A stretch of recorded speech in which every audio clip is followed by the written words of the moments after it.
Hello class. देखिए, आप लोगों के लिए बहुत बड़ी खुशखबरी है। खुशखबरी क्या है कि हम लोग जो रसायन विज्ञान है ना और भौतिकी विज्ञान जो पढ़ रहे थे है ना, तो हम लोग इसके एमसीक्यूज में जो महत्वपूर्ण प्रश्नों की सीरीज के फॉर्म में पढ़ रहे थे, वो आपका क्या हो गया, कंप्लीट हो गया। और आज आप लोगों के लिए बहुत ही खुश होने वाली बात यह है कि आज हम लोग पढ़ेंगे आपके जंतु विज्ञान के बारे में। ठीक है, जीव विज्ञान आज से आपकी क्या होंगी, जीव विज्ञान की क्लासेस आज से आपकी चालू होने वाली है। ठीक है, और देखिए ये जो क्लासेस है ना, जो आपके विज्ञान का और इसके बाद जो मैं छत्तीसगढ़ का आपका क्लास लेता हूँ, दोनों जो है केवल प्रयोगशाला एग्जाम को डेडिकेट है। ठीक है, वहाँ से क्वेश्चन जो है वनडे एग्जाम में बनेंगे जरूर, लेकिन हमारी जो दृष्टिकोण है ना, वो कौन से पेपर को लेकर है, तो याद रखिए कि जो आपका प्रयोगशाला परिचारक का एग्जाम है उसको। तो चलिए आज हम लोग जंतु विज्ञान का जो पहला अध्याय है, आपका जो पहला टॉपिक है, चालू करते हैं। ठीक है, और देखते हैं।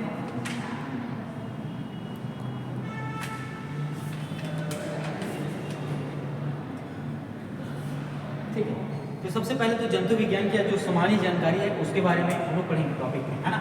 तो आपकी टॉपिक कौन सा याद रखें, दिख रहा है?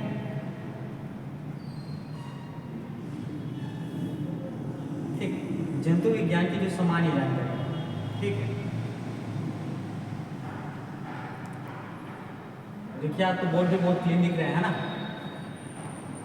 देखिए इतना क्लीन बोर्ड है ना, अभी तो बीच में 1-2 हफ्ते तक दिखाई नहीं था, जितना क्लीन अभी दिख रहा है। ठीक है, तो चलिए आपको है ना जो इसकी विजिबिलिटी है वो भी अच्छा लगेगा, देखने में भी अच्छा लगेगा, है ना। तो चलिए जंतु विज्ञान की जो सामान्य परिचय संबंधित जो महत्वपूर्ण प्रश्न बनते हैं उसको हम लोग देखेंगे। ठीक है, और उसके बाद मैं जैसे बताता हूँ कि आने वाले 15 दिन के अंदर आपका जो है जंतु विज्ञान जो हम लोग बायोलॉजी का विषय आपको पढ़ रहे हैं ये कंप्लीट करा दिया जाएगा।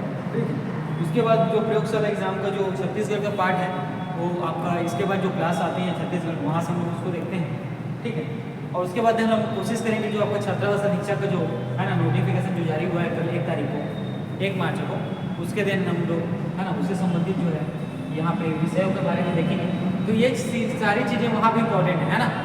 याद रखिएगा आपके जो सामान्य अध्ययन में जो सामान्य विज्ञान का जो हिस्सा है, ठीक है, आपके छात्रावास एग्जाम में, तो वहाँ भी ये चीज़ें आपके लिए उतनी ही रिलेवेंट है। ठीक है, तो चलिए आपका जो पहला प्रश्न है देखिएगा कि जंतु विज्ञान अध्ययन कराता है किसका, ये प्रश्न आपसे पूछा गया है।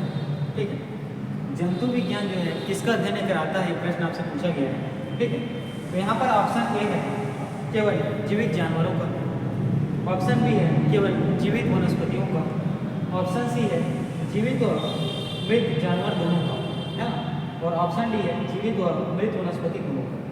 तो देखिए जंतु विज्ञान में हम किसका अध्ययन करते हैं, प्रश्न आपसे पूछा गया है। ठीक, जंतु विज्ञान में हम किसका अध्ययन करते हैं, ये प्रश्न आपसे पूछा गया है। ठीक है जी, तो बायोलॉजी है ना, बायोलॉजी जीव विज्ञान वही है। तो इसमें आप याद रखिएगा जीव और पौधे। ठीक है, जीव और पौधों दोनों का हम इसमें अध्ययन करते हैं। तो देखिएगा यहाँ पर आपका जो है ऑप्शन सी जीवित और मृत जानवर दोनों का अध्ययन यहाँ पे शामिल है। ठीक है, तो देखिएगा जंतु विज्ञान में है ना, जंतु विज्ञान में आपको याद रखना है जो जीवित जानवर हैं और साथ ही जो मृत जानवर हैं उन दोनों का अध्ययन ही इसके अंतर्गत शामिल है। ठीक, तो देखिए जंतु विज्ञान में हम लोग जो जीवित व मृत, ठीक है, जीवित व मृत दोनों है ना, जीवित देखिए जीवित और मृत जानवरों या इसी में कहा जाए जंतुओं, है ना, ठीक, या इसी में कहा जाए जंतुओं, इन दोनों का अध्ययन किया जाता है। ठीक, देखिए तो आप लोगों ने देखा कि जंतु विज्ञान में अध्ययन किसका किया जाता है, प्रश्न आपसे पूछा गया है। तो याद रखिएगा यहाँ जीवित और साथ ही जो मृत है ना जानवर जंतुएं हैं उनका अध्ययन किया जाता है। ठीक, चलिए अगला जो आपका प्रश्न है ये सही मिलान से क्या है, तो संबंधित है। ठीक है, अगला जो प्रश्न है ये सही मिलान से संबंधित है, और उसको मैं पहले आपको बताता हूँ कि जो प्रश्न हम लोग देखते हैं उसके बाद जो उसके उत्तर होंगे उसके बारे में हम लोग डिस्कस करेंगे। ठीक है, तो देखिएगा यहाँ पर सबसे पहले आपको देखिएगा पक्षी। ठीक है, पक्षी के अध्ययन के बारे में पूछा गया है कि वह कौन सी शाखा है ना जीव विज्ञान का, जो पक्षी के अध्ययन को बताता है। ठीक है, यह विज्ञान की वह कौन सी शाखा है जिसके अंतर्गत हम लोग पक्षी है ना, पक्षी के बारे में क्या करते हैं, है ना, खोज करते हैं, जानकारी जुटाते हैं। ठीक, इसी में अगला जो आपका है वंशागति। ठीक है, वंशागति ठीक है, जो वंश है ना, वंश को क्रम को जानने के लिए वो कौन सा विज्ञान है ना, या वंश गति जो है कौन सी विज्ञान के अंतर्गत आता है जिसमें हम लोग इसका अध्ययन करते हैं, ये प्रश्न आपसे पूछा गया। अगला देखिएगा पर्यावरण। अगला कौन सा है तो देखिएगा पर्यावरण, और पर्यावरण के बारे में भी है ना, ठीक है, जिसको आप लोग क्या कहते हैं एनवायरमेंट है ना, एनवायरमेंट एंड इकोलॉजी। तो इसका अध्ययन विज्ञान की कौन शाखा के अंतर्गत किया जाता है, ये प्रश्न आपसे पूछा गया। अगला देखिएगा जीवाश्म, ठीक है, अगला कौन सा है तो जीवाश्म, ठीक है, और जीवाश्म का जो क्षेत्र होता है ना, उसके बारे में आपसे पूछा गया। तो देखिएगा पक्षियों का अध्ययन विज्ञान की कौन शाखा के अंतर्गत किया जाता है, तो यहाँ आपका जो उत्तर होगा ऑर्निथोलॉजी, ठीक है। तो याद रखिएगा जो पक्षी होते हैं है ना, उनके बारे में जो विज्ञान की वह कौन शाखा है जिसके अंतर्गत पक्षियों का है ना अध्ययन किया जाता है, ठीक है। तो याद रखिएगा क्या तो ऑर्निथोलॉजी, ठीक है, उस शाखा का क्या नाम है तो ऑर्निथोलॉजी। और दूसरा आपका है वंशागति, ठीक है, वंशागति को हम जेनेटिक्स, ठीक है, वंशागति को हम लोग याद रखिएगा जेनेटिक्स विज्ञान के अंतर्गत वंशागति के बारे में हम लोग पढ़ते हैं, ठीक है, जेनेटिक्स विज्ञान के अंतर्गत हम लोग वंशागति के बारे में पढ़ते हैं, ठीक। अगला देखिएगा पर्यावरण, ठीक है, अगला आपका है पर्यावरण। तो पर्यावरण के बारे में याद रखिएगा इकोलॉजी, ठीक है, पर्यावरण के बारे में क्या याद रखिएगा इकोलॉजी। जब आप पर्यावरण का पूरी तरीके से अध्ययन करते हैं तो उसके लिए विज्ञान की कौन शाखा है जिसके अंतर्गत इसका अध्ययन किया जाता है, तो याद रखिएगा इकोलॉजी, है ना, कौन सा तो इकोलॉजी, ठीक। और इसी में अगला आपका जीवाश्म, ठीक, इसी में आपका जीवाश्म है जिसको पेलियोबायोलॉजी के अध्ययन के नाम से जाना जाता है, ठीक है। जीवाश्म के अध्ययन को या जीवाश्म की पढ़ाई को क्या कहते हैं, तो ये देखिए आपका ऑप्शन यहाँ पे पेलियोबायोलॉजी, ठीक है, पेलियोबायोलॉजी के अंतर्गत आप लोग, ठीक है, जो जीवाश्म विज्ञान है उसका अध्ययन करते हैं। देखिए यहाँ पर आप लोगों ने इन चीज़ों को किस तरीके से देखा। देखिए जो पक्षी है ना, जो पक्षियों के बारे में जो अध्ययन किया जाता है गहन अध्ययन, ठीक है, वो किसके अंतर्गत किया जाता है तो विज्ञान की वह शाखा ऑर्निथोलॉजी है। उसी प्रकार जो वंश गति है तो वंश गति के बारे में विज्ञान की कौन सी शाखा का अध्ययन किया जाता है, तो याद रखेंगे जेनेटिक्स, है ना, जेनेटिक्स साइंस के अंतर्गत आप वंश गति के बारे में क्या करते हैं अध्ययन। उसी प्रकार जो पर्यावरण है तो पर्यावरण के बारे में आप लोग अध्ययन जो करते हैं है ना, विज्ञान को कौन क्षेत्र से देता है तो याद रखिएगा इकोलॉजी, है ना। उसी प्रकार आपका अगला भी प्रश्न है जीवाश्म, ठीक है, तो जीवाश्म के बारे में आपको याद रखना है ना। ये जीवाश्म अध्ययन जो है विज्ञान की और कौन सी शाखा है जिसके अंतर्गत किया जाता है तो उसको कहते हैं पेलियोबायोलॉजी, क्या तो पेलियोबायोलॉजी, ठीक। चलिए आगे बढ़ते हैं और आगे महत्वपूर्ण प्रश्नों को देखते हैं, ठीक है। तो देखिए अगला जो प्रश्न है इसमें पूछा गया है फूलों के अध्ययन, ठीक, जो फूल होते हैं, ठीक, फूलों का हम लोग जो अध्ययन करते हैं ये विज्ञान की कौन सी शाखा के अंतर्गत आता है, प्रश्न आपसे पूछा गया, ठीक। जो फूल होते हैं है ना, फूल की संरचना किस प्रकार से होती है, फूल भोजन किस प्रकार से ग्रहण करते हैं, फूलों में प्रजनन किस प्रकार से होता है, और साथ ही इसके जो अलग अलग किस्म होते हैं है ना, इन सब के बारे में हम लोग क्या करते हैं अध्ययन करते हैं, विस्तृत अध्ययन किया जाता है। फूलों की लगभग लाखों प्रजाति हमारे देश में देखने को मिलती है, ठीक है। तो देखिए कि यहाँ पे फूलों के बारे में जो अध्ययन किया जाता है उसे विज्ञान की कौन सी शाखा के अंतर्गत, तो देखिएगा आपका ऑप्शन ए है यहाँ पे फ्रेनोलॉजी, ठीक है, आपका ऑप्शन ए कौन सा है याद रखिए फ्रेनोलॉजी। आपका ऑप्शन बी आपका है एंथोलॉजी, ऑप्शन सी है एग्रोएस्ट्रोलॉजी, है ना, ऑप्शन सी है एग्रोएस्ट्रोलॉजी और ऑप्शन डी है पैलिनोलॉजी, ठीक। ऑप्शन डी कौन सा है तो पैलिनोलॉजी।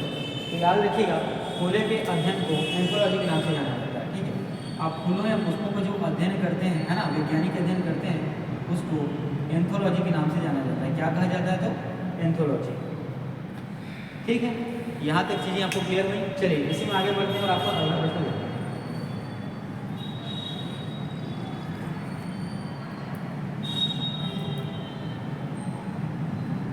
देखिए आपका अगला प्रश्न है कि कीटों के वैज्ञानिक अध्ययन को क्या कहते हैं, प्रश्न पूछा कीटों, है ना, कीटों जो छोटे मोटे कीड़े होते हैं उनके बारे में, ठीक। और कैसे कीड़े तो याद रखिएगा उड़ने वाले कीड़े, है ना। तो देखिएगा जो कीटे होते हैं कीटों का अध्ययन क्या कहलाता है, ये प्रश्न आपसे पूछा गया। ठीक है, कीटों का जो अध्ययन है ये क्या कहलाता है, आपसे प्रश्न पूछा गया। चलिए ऑप्शन की तरफ गौर करते हैं। ऑप्शन ए है एक्विथोलॉजी, ठीक। ऑप्शन बी है एंटेमोलॉजी, ठीक। ऑप्शन सी है पैरासिटोलॉजी और ऑप्शन डी होता है आपका मेलकोलॉजी, ठीक। ऑप्शन डी आपका होता है मेलकोलॉजी। तो देखिए कीटों का जो अध्ययन है इसके बारे में ऑप्शन डी एंटोमोलॉजी आपका सही उत्तर होगा, ठीक है। तो कीटों का अध्ययन जो है विज्ञान की कौन सी शाखा के अंतर्गत किया जाता है, तो एंटोमोलॉजी, ठीक है, एंटोमोलॉजी इसके अंतर्गत किया जाता है, ठीक। चलिए आगे बढ़ते हैं और देखते हैं आपका अगला प्रश्न। देखिए आपके अगला प्रश्न पूछा गया कि निम्नलिखित में से कौन सा विषय जो है ना जनसंख्या मानव समुदाय के महत्वपूर्ण आंकड़ों के अध्ययन से संबंधित है। मतलब इसमें यह पूछा गया है जो जनसंख्या है, ठीक है, और जनसंख्या के जो आंकड़े हैं उसको विज्ञान की कौन सी शाखा के अंतर्गत उसका अध्ययन किया जाता है, ठीक है।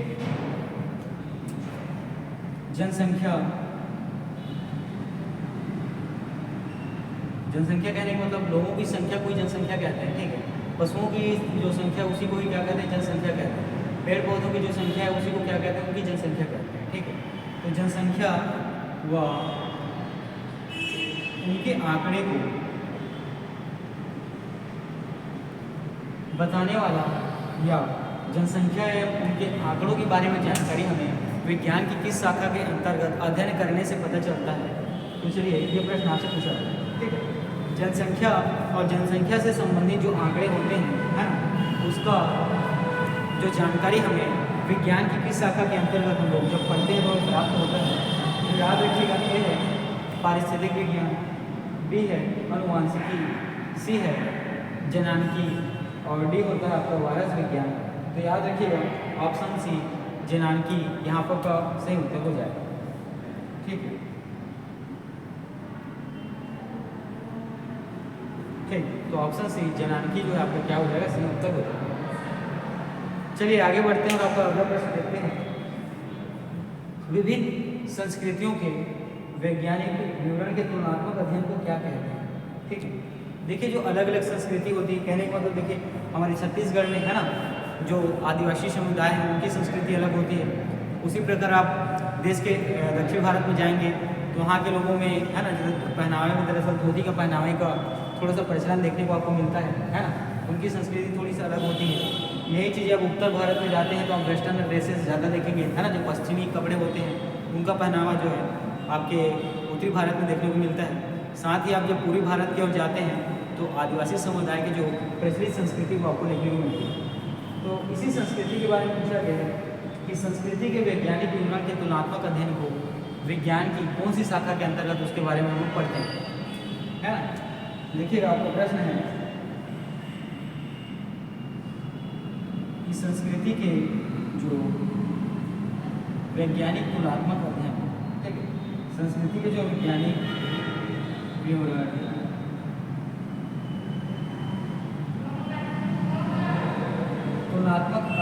तुलनात्मकता का अध्ययन विज्ञान की किस शाखा के अंतर्गत किया जाता है। तो चलिए आपको ऑप्शन देखते हैं। ऑप्शन ए है इथनोलॉजी, है ना। ऑप्शन ए क्या है आपका, इथनोलॉजी। ऑप्शन बी आपको इथनोग्राफी। ऑप्शन बी आपका क्या है, तो इथनोग्राफी। ऑप्शन सी है आपका इथोलॉजी। ऑप्शन सी क्या था आपका, इथोलॉजी। और ऑप्शन डी है एथिक्स। ऑप्शन डी कौन सा है, तो इथिक्स। तो याद रखिएगा इथनोलॉजी आपका सही उत्तर हो जाएगा, ठीक। तो इथनोलॉजी जो है ये आपका सही उत्तर हो जाएगा, ठीक है। इथनोलॉजी यहाँ पे आपका सही उत्तर हो जाएगा। चलिए आगे बढ़ते हैं और आपके पास में प्रश्नों में अगला प्रश्न देखते हैं। जैविक जगत में होने वाले, ठीक है, कार्य गुण व पद्धति के अध्ययन के इस ज्ञान को मसीही जगत में उपयोग करने को क्या कहते हैं, ठीक है। देखिए जो आपके जैविक जगत होते हैं उसके कार्य गुण और उससे संबंधित अन्य चीज़ों को, ठीक, जब आप मशीनी जगत में इस्तेमाल करते हैं तो इसको विज्ञान की भाषा में, है ना, या विज्ञान के अध्ययन में क्या कहते हैं, प्रश्न आपसे पूछा था, ठीक।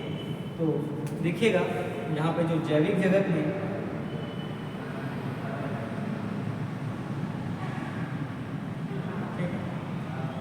जैविक जगत में जो कार्य गुण व पद्धति है ना। जैविक जगत की जो कार्य गुण पद्धति है, इसको जब आप मशीन जगत में इस्तेमाल करते हैं, ठीक है, या मशीन जगत में इसका जब मशीन जगत में इसका जब प्रयोग किया जाता है तो उसको क्या कहते हैं, प्रश्न आपसे पूछा गया है, ठीक। तो चलिए ऑप्शन की तरफ गौर करते हैं।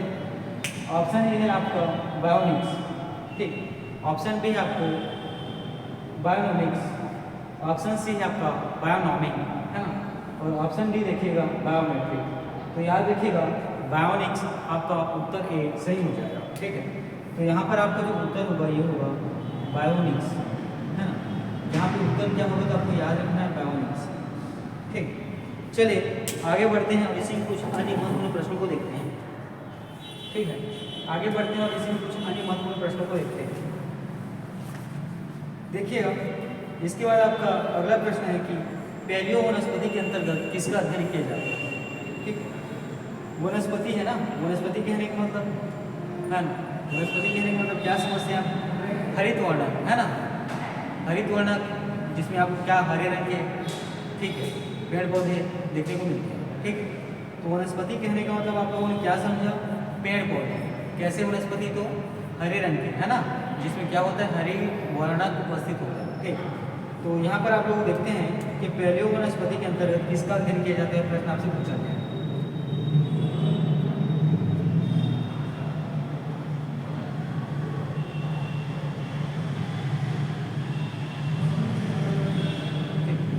पैलियो वनस्पति के अंतर्गत किसका अध्ययन किया जाता है, ये प्रश्न आपसे पूछा है, ठीक है।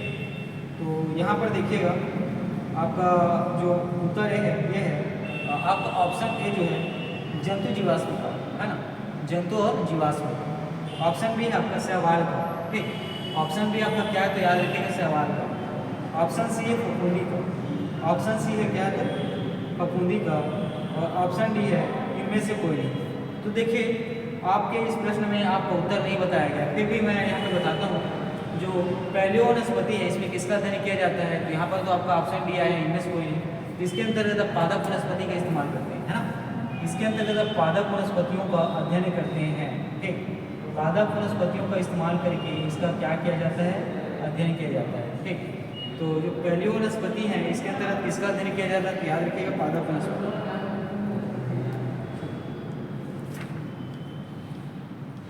और किस प्रकार की वनस्पति, तो याद रखिएगा जीवाश्म, ठीक है, किस प्रकार का, तो जीवाश्म,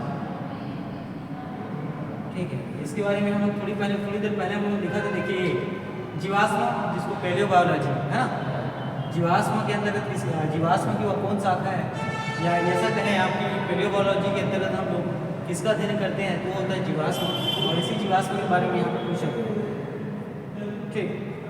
चलिए आगे बढ़ते हैं और आपके महत्वपूर्ण प्रश्न को देखते हैं। देखिए जो मधुमक्खी है ना, तो मधुमक्खी के बारे में जो हम लोग अध्ययन करते हैं ये विज्ञान की कौन सी शाखा के अंतर्गत आता है। देखिए इसके अंतर्गत आप मधुमक्खी का क्या करते हैं, पालन करते हैं, पोषण करते हैं, उसके द्वारा इनसे आपको शहद निकालते हैं, है ना। तो कभी कभी आप डिस्कवरी चैनल में या किसी अन्य तरीके के, है ना, डिस्कवरी हो गया, नेशनल जियोग्राफी में देखते होंगे, लोगों के द्वारा इसका क्या किया जाता है, उसको पाला जाता है, ठीक। फिर उससे वो क्या करते हैं, शहद निकालते हैं, और उसके बाद जो है शहद का जो व्यवसाय है वो करते हैं, ठीक। तो मधुमक्खियों के बारे में विशेष प्रकार का क्या किया जाता है, अध्ययन किया जाता है, ठीक। जैसे कि इनके शहद का समय, इनका प्रजनन का समय, इनकी जो किस तरह के वातावरण जो है इनके लिए अनुकूल होते हैं, कैसी जगहों पे रहते हैं, इन सब चीज़ों को इसके अंतर्गत क्या किया जाता है, विशेष अध्ययन किया जाता है। तो मधुमक्खी का जो अध्ययन है ये किसके अंतर्गत किया जाता है, तो विज्ञान की कौन सी शाखा है, तो याद रखिएगा ऑप्शन ए है सेरीकल्चर में, ऑप्शन बी है टिश्यू कल्चर में, ऑप्शन सी है एपीकल्चर में, और ऑप्शन सी है आपका पेसिकल्चर में। तो याद रखिएगा एपीकल्चर यहाँ पर सही उत्तर हो जाएगा, ठीक। याद रखिएगा एपीकल्चर जो है यहाँ पर सही उत्तर हो जाएगा, ठीक है। चलिए आगे बढ़ते हैं और आपका अगला प्रश्न देखते हैं। देखिए आपका अगला प्रश्न जो है ये सही मिलान से संबंधित है। तो इसी में हम लोगों ने, है ना, इसी में देखिए जो मधुमक्खी है ना, तो मधुमक्खी पालन से संबंधित जो विज्ञान है, ठीक है, उस विज्ञान को क्या कहते हैं, तो एपीकल्चर, ठीक। चलिए आगे बढ़ते हैं और इसके बाद हम लोग कुछ सुलभित प्रश्न है उसको देखते हैं। देखिएगा यहाँ पे आपका फूलों की खेती। देखिए फूलों की खेती के बारे में आपने थोड़ी देर पहले हम लोगों ने पढ़ा था। तो फूलों की खेती या फूलों का अध्ययन कैसे करते हैं, तो इसके अंतर्गत याद रखिए एंथोलॉजी के अंतर्गत। किसके अंतर्गत? तो एंथोलॉजी के अंतर्गत। ठीक है, तो देखिएगा फूलों की खेती, फूलों की खेती, ठीक है। और इसी में अगला जो है आपका है वो है फसलों की खेती। अगला कौन सा? तो याद रखिएगा फसलों की खेती। और इसी में अगला आपको देखने को मिलेगा, ये अगला है फलों की खेती।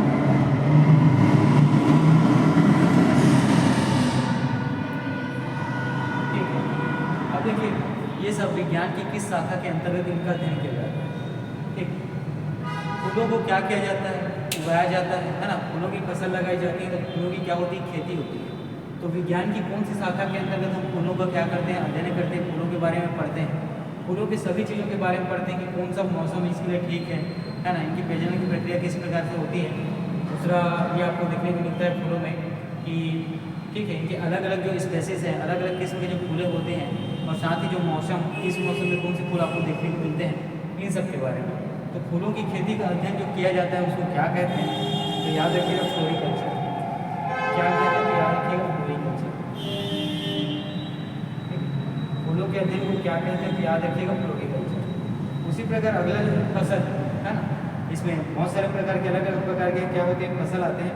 और फसलों की खेती को क्या कहा जाता है? तो याद रखिएगा जब फसलों की खेती का अध्ययन विज्ञान की कौन सी शाखा के अंतर्गत किया जाता है, तो ये होता है एग्रोनॉमी। ठीक है, एग्रोनॉमी। ठीक है, और इसी का जो उत्पाद होता है, ठीक है, जब आप इसको खरीदते हैं पैकेट फॉर्म में, तो वहाँ एग्रो मार्क लगा होता है ना, नीले रंग का। ठीक है, वो इसी से संबंधित है, याद रखिएगा। तो फसलों की खेती का अध्ययन विज्ञान की किस शाखा के अंतर्गत करते हैं? तो याद रखिएगा एग्रोनॉमी। उसके बाद है अगला आपको फलों की खेती। फलों मतलब फ्रूट्स है ना, सेब, अंगूर और आपका अनार।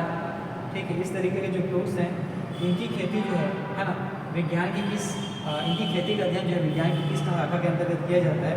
तो याद रखिएगा इसको पोमोलॉजी कहते हैं। क्या कहते हैं? तो इसको याद रखिएगा पोमोलॉजी है ना। इसको क्या कहते हैं? तो याद रखिएगा पोमोलॉजी। ठीक, चलिए आगे बढ़ते हैं और आने वाले अपने कुछ महत्वपूर्ण प्रश्नों को देखते हैं।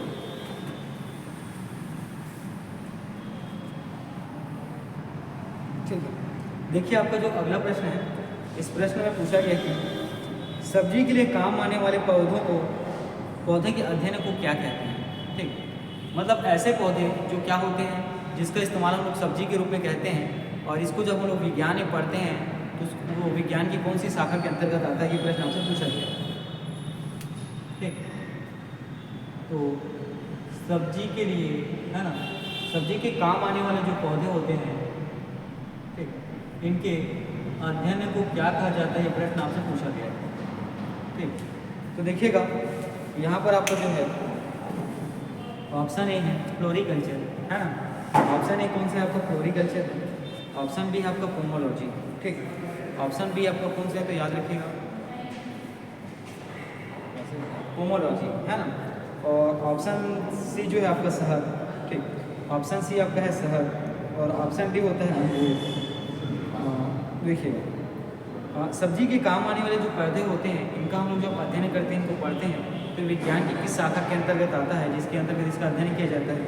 तो ऑप्शन ए है फ्लोरिकल्चर, ऑप्शन बी है आपका पोमोलॉजी, ऑप्शन सी है आपका हार्टिकल्चर है ना। ऑप्शन सी आपका कौन सा है? तो हार्टिकल्चर। और ऑप्शन डी है ओलेरीकल्चर। ठीक, तो देखिएगा ऑप्शन डी यहाँ पे कौन है? तो ओलेरीकल्चर।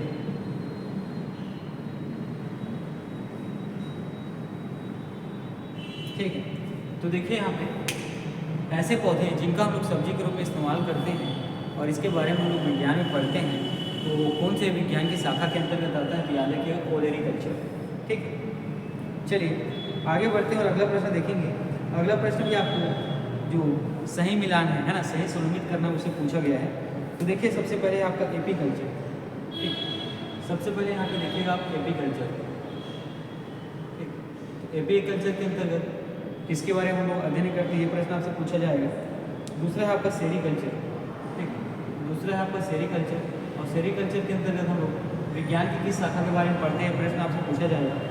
दूसरा है आपका, इसी में अगला जो आपका हार्टिकल्चर, इसी में अगला कौन सा, तो हार्टिकल्चर। और हार्टिकल्चर के अंतर्गत हम लोग किसके बारे में पढ़ते हैं, प्रश्न पूछा जाएगा। तो एपीकल्चर में याद रखिएगा जो, ठीक है, एपीकल्चर में याद रखिएगा शहद की मक्खी, ठीक है। चलिए देखिए, सबसे पहले तो हार्टिकल्चर में हम लोग को याद रखना है ये फूल। हार्टिकल्चर के हम लोग के अंतर्गत किसका अध्ययन करते हैं, फूल का। सेरीकल्चर के अंतर्गत आपको याद रखना है सिल्क वार, ठीक। सेरीकल्चर के अंतर्गत आपको याद रखना है सिल्क, जिसको रेशम कीड़े कहते हैं, उसका अध्ययन किया जाता है, ठीक है। और जो एपीकल्चर है इसमें है ना, मधुमक्खी के शहद का अध्ययन किया जाता है, ठीक है। एपीकल्चर में आप लोग याद रखेंगे यहाँ पे, ठीक है। एपीकल्चर में आपको याद रखना है जो मधुमक्खी है इसके शहद का है ना अध्ययन किया जाता है,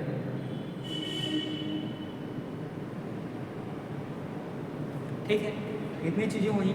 चलिए हम लोग आगे बढ़ते हैं और आपका अगला प्रश्न देखते हैं।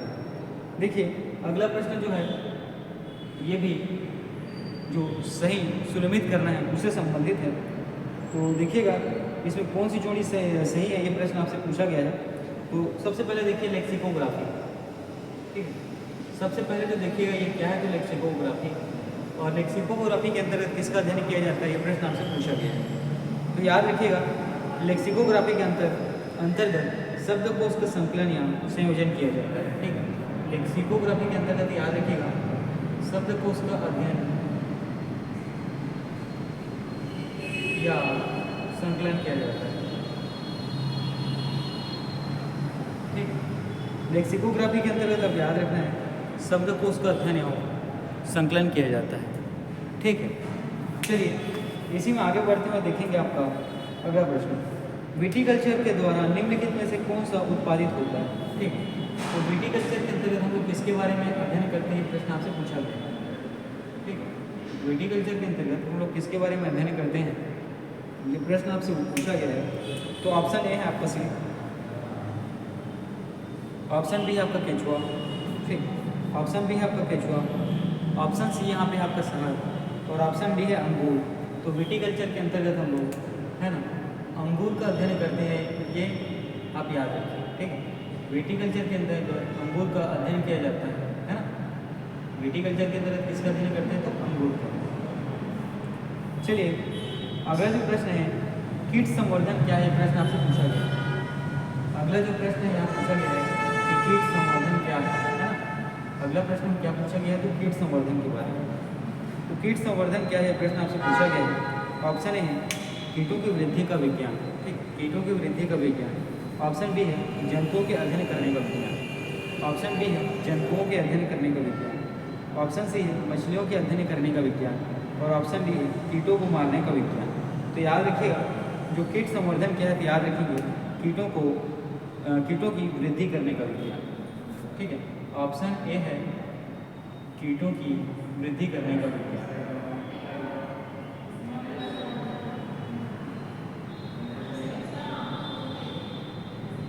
ठीक है। तो कीट संवर्धन के बारे में आपको क्या याद रखना है, कीटों की वृद्धि करने के विज्ञान के बारे में, ठीक है। चलिए आगे बढ़ते हैं और आपका अगला प्रश्न देखते हैं कि वर्मी कल्चर में प्रयुक्त वर्ग कौन सा होता है, ये प्रश्न आपसे पूछा गया है, ठीक। जो वर्मी कल्चर है इसमें कौन सा वर्ग प्रयुक्त होता है, ये प्रश्न आपसे पूछा गया है, ठीक है। तो वर्मी कल्चर में ए है टेप वर्म, बी है सिल्क वर्म, सी है थ्रेड वर्म और डी है अर्थ वर्म, ठीक है। तो वर्मी कल्चर में कौन सा वर्ग प्रमुख है, याद रखिएगा जो जमीन में है ना, जैसे केंचुआ हो गया, अर्थवर्म, ठीक है। कौन सा, तो अर्थवर्म। चलिए आगे देखते हैं कि जेनेटिक्स निम्न में से किसका अध्ययन है, ये प्रश्न पूछा गया है, ठीक। जो जेनेटिक्स है ना, तो जेनेटिक्स इसकी खोज किसने की या इसका अध्ययन किसने किया था, उस व्यक्ति के बारे में आपको बताना है, ठीक। जेनेटिक्स की खोज किसने की या जेनेटिक्स का अध्ययन किसने किया था, ये उत्तर आपको बताना है। तो देखिएगा उत्तर ए है मेंडल का नियम, उत्तर बी है जैव विकास, ऑप्शन बी है आपका जैव विकास, ऑप्शन सी आपका डीएनए संरचना, ऑप्शन डी है आनुवांशिकता और विवरण। तो याद रखिएगा जेनेटिक्स निम्न में से किसका अध्ययन है, तो याद रखिएगा ये अनुवांशिकता और विवरण। इसके बारे में याद रखिएगा, तो अनुवांशिकता के बारे में। चलिए आगे बढ़ते हैं और आपका अगला प्रश्न देखते हैं कि जेरोंटोलॉजी निम्नलिखित में से किसके अध्ययन से संबंधित है। ठीक, अगला प्रश्न है जेरोंटोलॉजी। ठीक, जेरोंटोलॉजी जो है किसके अध्ययन से संबंधित है, ये प्रश्न आपसे पूछा गया। ठीक, तो ऑप्शन ए है शिशु, ऑप्शन बी है महिलाएं, ऑप्शन सी है त्वचा की बीमारी और ऑप्शन डी है आपका वृद्ध।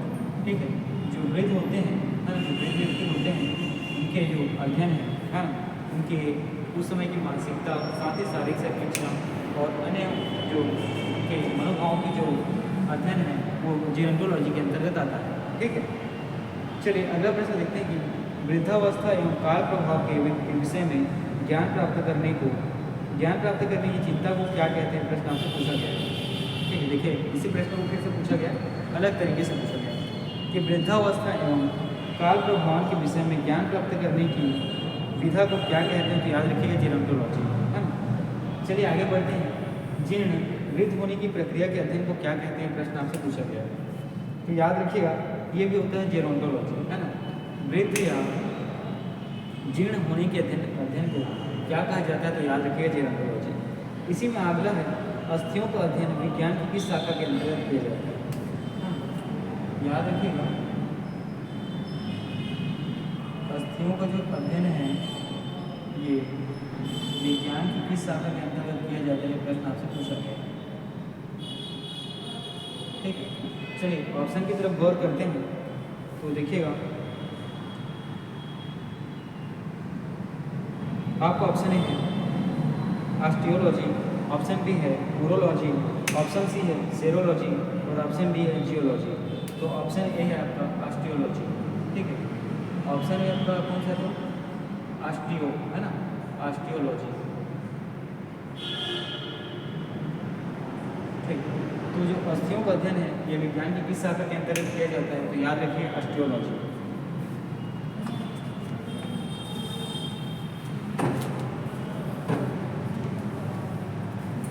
चलिए इसी में आगे बढ़ते हैं और आने वाले प्रश्नों को देखते हैं।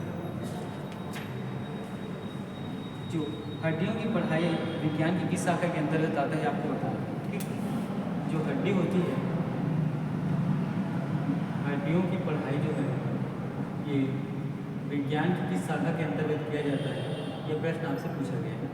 ठीक, तो ऑप्शन ए है जियोलॉजी, ऑप्शन बी है सेरोलॉजी, ऑप्शन सी है ओरोलॉजी और ऑप्शन डी है ऑस्टियोलॉजी। ठीक है, तो ये अस्थि और हड्डियाँ एक ही होती है ना, अस्थि और हड्डियाँ दोनों एक ही हैं, नाम अलग अलग है। तो ये किसके अंतर्गत आते हैं, तो याद रखिएगा ऑस्टियोलॉजी के अंतर्गत।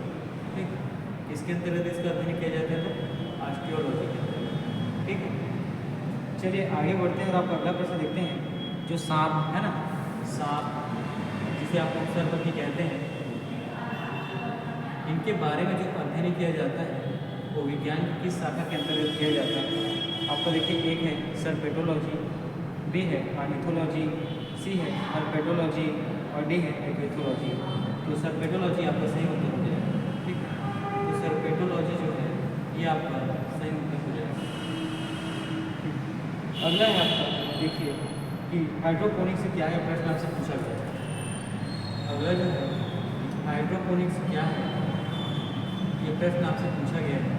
तो हाइड्रोपोनिक्स क्या है, ऑप्शन ए मृदा विहीन पादप संवर्धन, ऑप्शन बी पादप में कलम लगाना, ऑप्शन सी सब्जियों का अध्ययन करना, ऑप्शन डी जल संरक्षण। देखिए ऑप्शन बी में यहाँ पे पादप में कलम लगाना, इसका मतलब क्या है, जब पेड़ पौधों को क्या होते हैं, जब बढ़ते रहते हैं तो उसको किसी एक तने को काटना। ठीक है ना, तने काटने के बाद क्या फिर उसमें तना उगता है, फल जो फल है या फूल है वो अच्छे तरीके से होते हैं। ठीक है, और साथ ही उसके शेप में बदलाव आपको देखने को मिलता है इसीलिए। ठीक है, तो ये तो हाइड्रोपोनिक्स क्या है, तो याद रखिएगा मृदा विहीन पादप संवर्धन। ठीक है, मृदा विहीन पादप संवर्धन जो है हाइड्रोपोनिक्स कहलाता है। ठीक है, चलिए कुछ और इम्पोर्टेंट चीज़ हैं तो यहाँ से मुझे रखते हैं, तो मैं आपको कराता हूँ।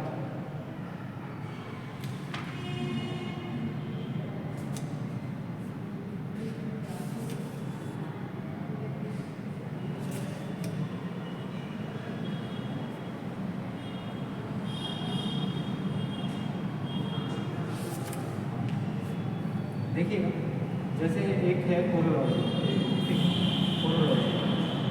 तो पोरोलॉजी के अंतर्गत आपको याद रखना है पर्वतों का अध्ययन किया जाता है, ठीक। पोरोलॉजी के अंतर्गत आपको याद रखना है पर्वतों का अध्ययन किया जाता है, ठीक है। उसी प्रकार है सेरोलॉजी, ठीक। उसी प्रकार है क्या, तो सेरोलॉजी। सेरोलॉजी के अंतर्गत आपको याद रखना है कि रुधिर सीरम का वैज्ञानिक अध्ययन किया जाता है, ठीक। रुधिर सीरम का वैज्ञानिक अध्ययन किया जाता है।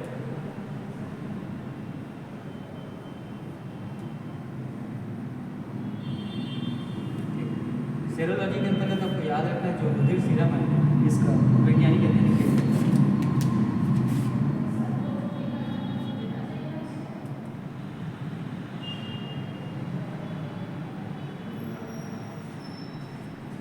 ठीक है। इसी प्रकार एक चीज़ याद रखिएगा फिलोलॉजी, ठीक। इसी प्रकार एक और महत्वपूर्ण चीज़ याद रखिएगा फिलोलॉजी, ठीक। फिलोलॉजी के बारे में आपको याद रखना है, फिलोलॉजी के अंतर्गत भाषा की संरचना है ना, फिलोलॉजी के अंतर्गत याद रखना है भाषा की संरचना, विकास एवं इतिहास का अध्ययन किया जाता है। फिलोलॉजी के अंतर्गत याद रखिएगा भाषा का संरचना, विकास और साथ ही इतिहास का अध्ययन किया जाता है।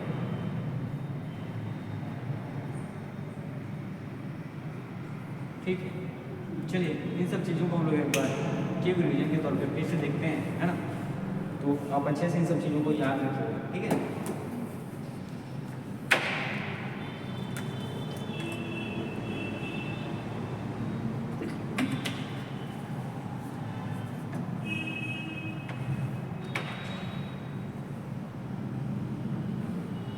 तो देखिए आज जो हमारा महत्वपूर्ण टॉपिक है ना, ये चालू हुआ है आपका पहला आपका टॉपिक है ना, जंतु विज्ञान से जीव विज्ञान से।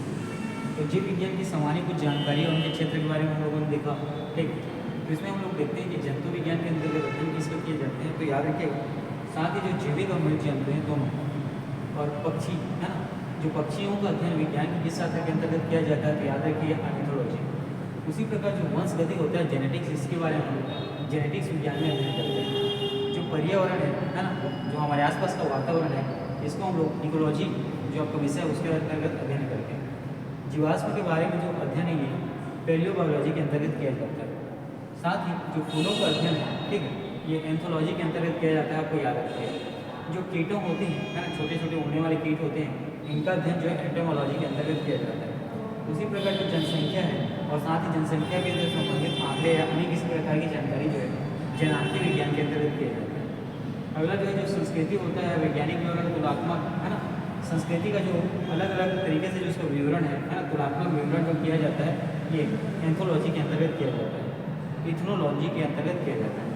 अगला जो है जैविक जगत जो है, जिसके अंतर्गत जो है कार्य गुण पद्धति का जब मशीन जगत में प्रयोग किया जाता है तो ये क्या कहलाता है, याद रखिएगा बायोनिक्स। क्या कहलाता है, बायोनिक्स। उसी प्रकार पैलियो वनस्पति का अध्ययन जो है, ठीक है, ये पादप जीवाश्म से संबंधित है। किससे संबंधित है, याद रखेंगे पादप जीवाश्म से संबंधित, ठीक। उसी प्रकार मधुमक्खी में आपको याद रखना है मधुमक्खी का अध्ययन जो है एपीकल्चर के अंतर्गत किया जाता है। और जो फूलों की खेती है, फूलों की खेती को फ्लोरिकल्चर कहते हैं, ये भी याद रखना है ना। अगला जो है फसलों की खेती, तो फसलों की खेती को जो है एग्रोनॉमी के नाम से जाना जाता है। और उसी प्रकार अगला जो फल है ना, फलों की खेती को पोमोलॉजी के नाम से जाना जाता है, ठीक है। चलिए आगे बढ़ते हैं और कुछ आने वाले महत्वपूर्ण प्रश्नों को देखेंगे। देखिए सब्जी है ना, ऐसे पौधे जिनका उपयोग आप लोग सब्जी के तौर पे करते हैं, इनके अध्ययन को पोरिकल्चर कहते हैं। क्या, तो पोलेरिकल्चर। एपीकल्चर में आपको याद रखना है इसके अंतर्गत मधुमक्खियों का अध्ययन किया जाता है। सेरीकल्चर के बारे में याद रखना है कि रेशम कीट या जो सिल्क वार्म है उसका अध्ययन किया जाता है। हार्टिकल्चर के अंतर्गत आपको याद रखना है फूल का अध्ययन किया जाता है। और लेक्सिकोग्राफी में देखेंगे आपको इसमें शब्दकोश का अध्ययन संकलन किया जाता है। विटीकल्चर में आपको याद रखना है अंगूर का अध्ययन किया जाता है। और कीट संवर्धन में जो कीट है उसकी वृद्धि का है ना, वृद्धि के विज्ञान का अध्ययन किया जाता है।